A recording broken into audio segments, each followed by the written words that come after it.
My mother's first language is Spanish, so sometimes when I talk to her in English, she'll forget a word or two, but not a problem. She'll just create new words, words no one else was brave enough to use. She took my little cousins to the mall once, and this is what she told me when she got back. She was like, it was so cute. I took the kids on one of those, El Horse Tornado or whatever. You know what it is. I'm sorry.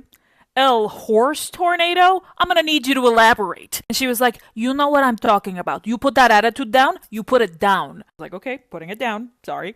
She said, don't try me. I'll kick your ass. And I was like, you don't need to kick my ass. Just put me in a horse tornado. I'll be terrified. You think you're funny? Mom, how would you act if someone said that to you in Spanish? Tornado de caballos. That sounds horrifying. She was like, okay, that's pretty funny.